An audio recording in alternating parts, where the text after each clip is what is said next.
Bueno, buen día chicos, ¿cómo están?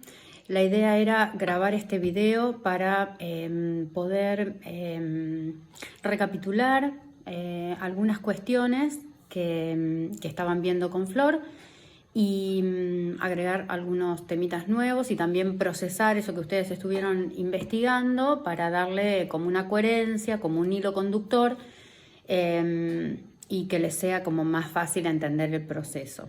Así que retomando lo que habían visto con Flor, ustedes están viendo la Argentina moderna, que es ese periodo que va entre 1880 y 1916 y que tiene como diferentes matices, pero que tiene características particulares que nos hacen entenderlo dentro de un proceso.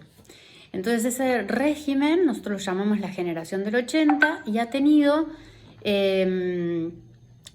podemos caracterizarlo tomando en cuenta su faceta política y su faceta económica.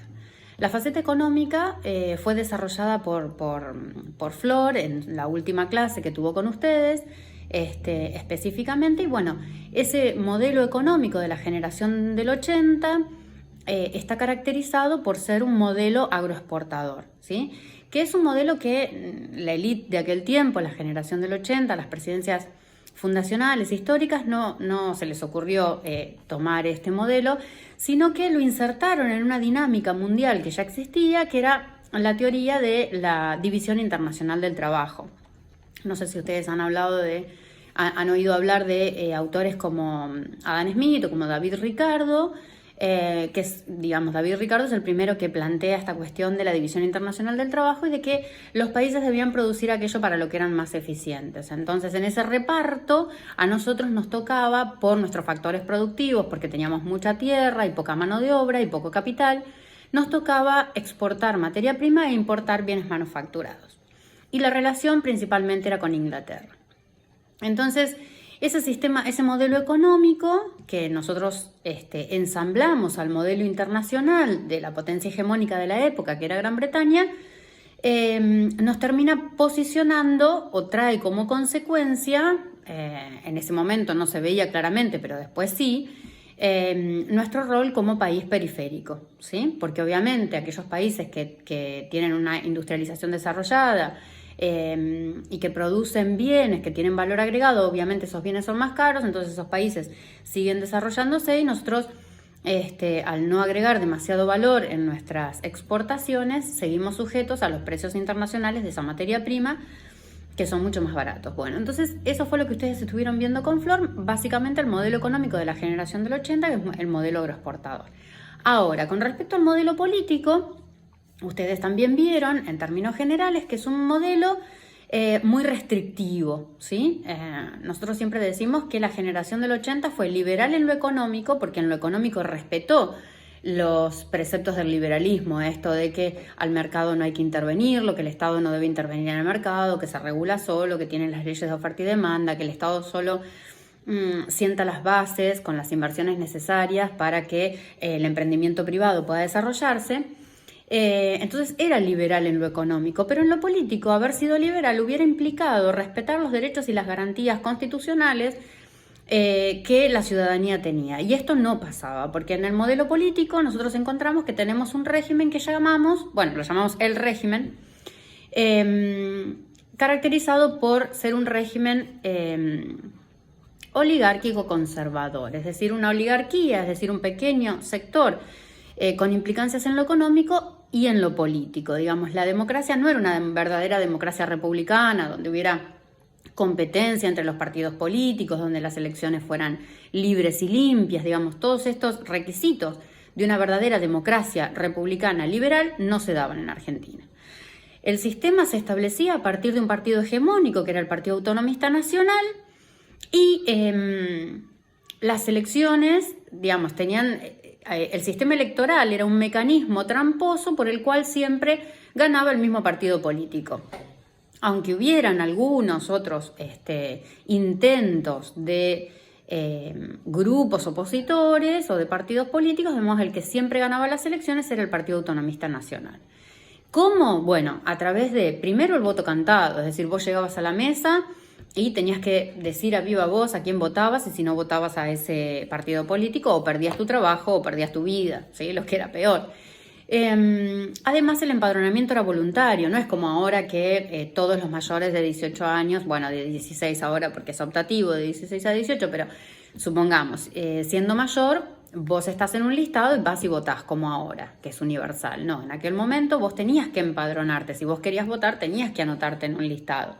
Obviamente, la población era muy, digamos, tenía unos altos niveles de analfabetismo, por lo tanto, el patrón de estancia, el líder político, anotaba a un montón de gente y los hacía votar por ese partido, ¿sí? Entonces, entre el voto cantado, el empadronamiento voluntario y el fraude electoral, tenía garantizado un mecanismo que le permitía siempre ganar las elecciones.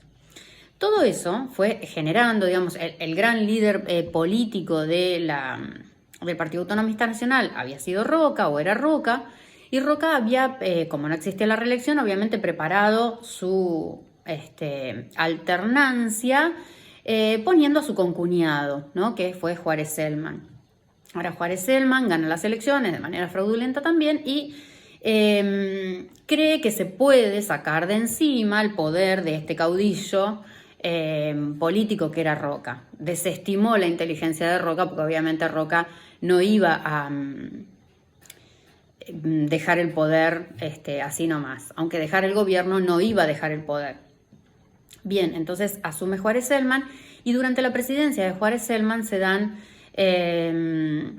un descalabro institucional, económico y político muy importante. Primero porque el líder político más importante le empieza a restar apoyo y a tratar de lesionar ese gobierno, y en lo económico hay un descalabro importantísimo al punto de que se permite la emisión de monedas a las provincias, se permite un régimen de bancos garantidos. Esto genera que cualquiera pueda emitir moneda. Es como si yo ahora le digo a la provincia de Córdoba o de Santa Fe o de Corrientes que impriman sus propias monedas. Esto genera mucha circulación, mucha liquidez, y la liquidez genera un proceso inflacionario importante. Todo eso, sumado con una inestabilidad política y con una incipiente movilización social, hacen que el gobierno de Juárez Celman entre en una etapa muy cuestionada y muy crítica. Y todo eso, digamos, el gobierno era tan malo que se empieza a formar como una oposición importante en torno de diferentes líderes políticos, líderes que no pensaban todos igual, ¿sí?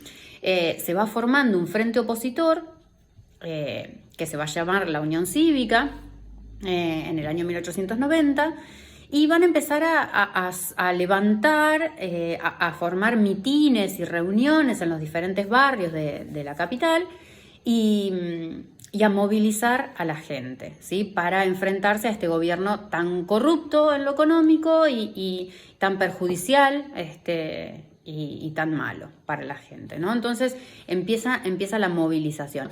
La movilización social va a ser muy importante, y ahí empalmamos con otro de los temas que ustedes vieron, que fue el tema de la inmigración. Ustedes estuvieron investigando acerca de la inmigración.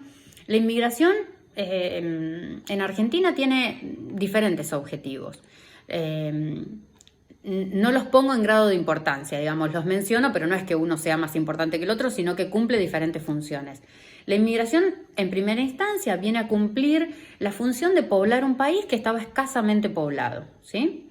En segunda instancia, viene a tratar de generar un grupo poblacional más mejor, ¿sí? Esto lo digo entre comillas, porque obviamente la población existente para la generación del 80 era una población no apta, ¿sí? Entonces la población en aquel momento estaba constituido por un grupo pequeño, si se quiere, en número de criollos, pero después mayoritariamente de habitantes originarios y de gauchos. Y la verdad que la generación del 80 no consideraba que esa población le sirviera para ese ideal político y para esa nación que ellos querían crear, ¿no?